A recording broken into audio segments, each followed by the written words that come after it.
The Red River Shootout is here. And this is a massive recruiting weekend, not only for Oklahoma, but for the Texas Longhorns as well.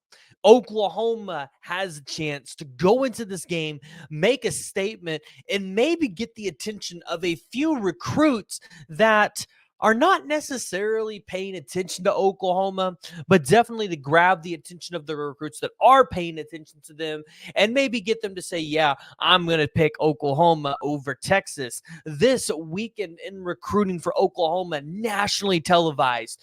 This is one of the biggest games of the year. You have an opportunity to show out to multiple recruits. And when you look at some of the guys that are going to be at the Red River Showdown for Texas, because Texas is the home team this year, yeah, it's a massive list and a lot of shared players between Oklahoma and Texas. And I think some of the most notable names that you're going to see out there is like a 5-star quarterback, Kobe Black.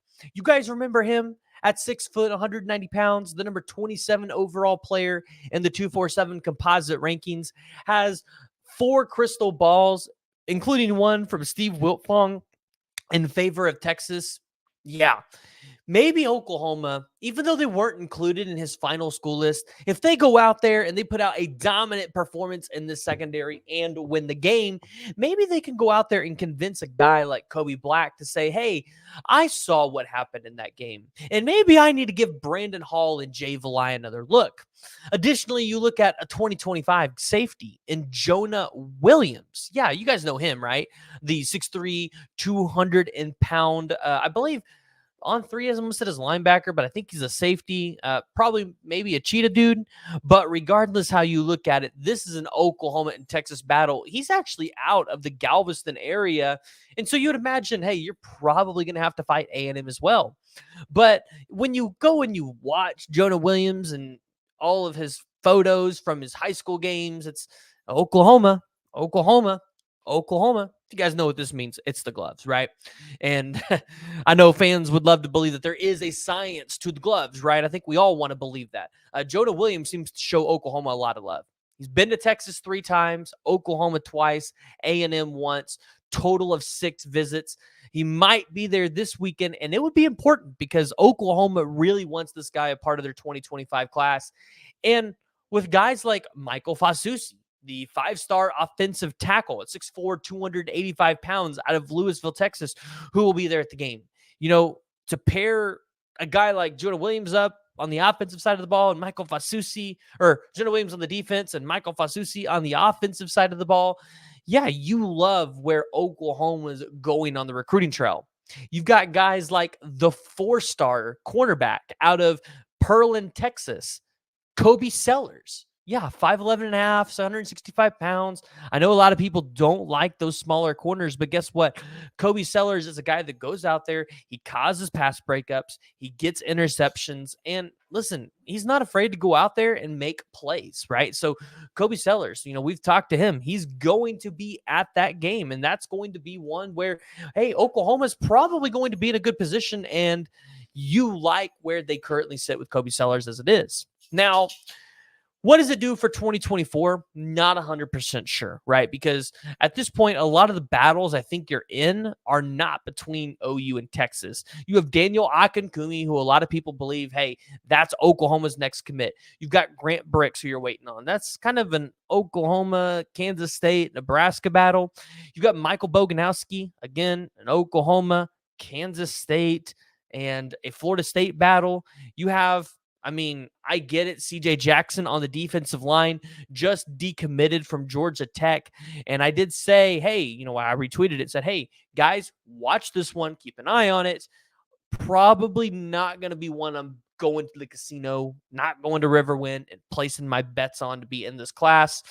Williams Nwaneri, listen, at this point, Missouri's 5-0. Unless they just completely crash and burn from here, this kid's likely to stay with Missouri. And then you look at just some of the other guys like Devon Jordan, who was out at TCU, right? You look at some of those prospects, Reggie Powers, and you say, what does the OU Texas game do for those kids? Because those kids don't necessarily grow up loving that rivalry, right? They're not a part of it. So I mean, yeah, it's a good win if Oklahoma can win the game, but it's not like it swings, I think, the balance in a lot of those recruitments.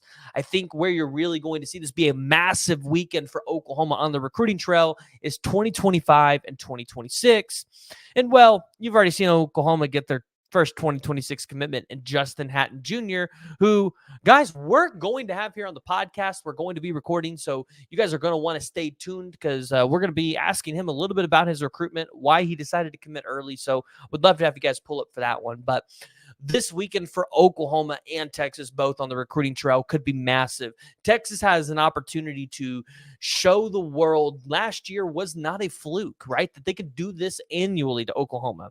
But Oklahoma, on the other side, has an opportunity to go out here and tell the world, hey, last year it was an outlier. This is not who we are. And this is not who the Brent Venables defense is going to be. And we're going to go out here and we're going to play our best game. Even if Oklahoma loses, let's say it's a defensive battle and they win it or they lose it 28-24, a lot of recruits are still going to look at that and go, hey, that OU defense is massively improved from whatever I saw last year in the 2023 season. So, or 2022 season.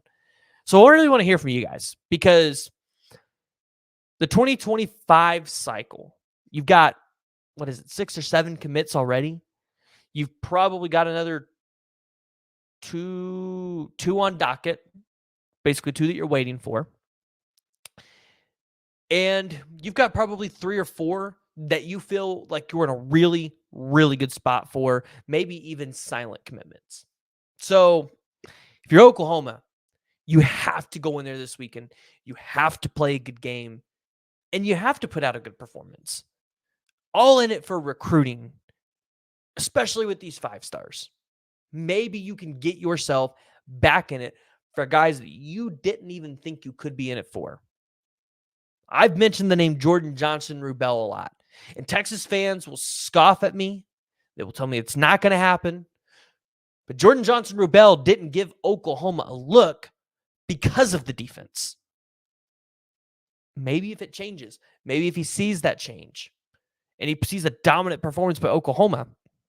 Remember, he's got buddies at IMG Academy that are committed to OU. David Stone, Jaden Jackson. Maybe he says, I want to be a part of that. He comes and visits Oklahoma. Remember, kids can take more than 5 official visits in a season. So, in other news, the NCAA is now officially getting rid of the 25 commitment rule in a class. So, where we thought, hey, the 2025 class, you're taking 25 kids? No, they're probably taking a little bit more than that now.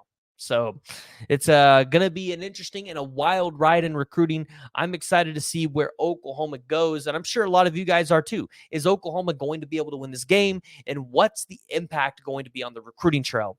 Only time's going to tell. We'll see what kind of momentum this is going to give Oklahoma. But guys, I want to hear from you. Jump down in the comments below. Of course, give me your score predictions, and if you haven't already, make sure you hit that like and hit that subscribe button.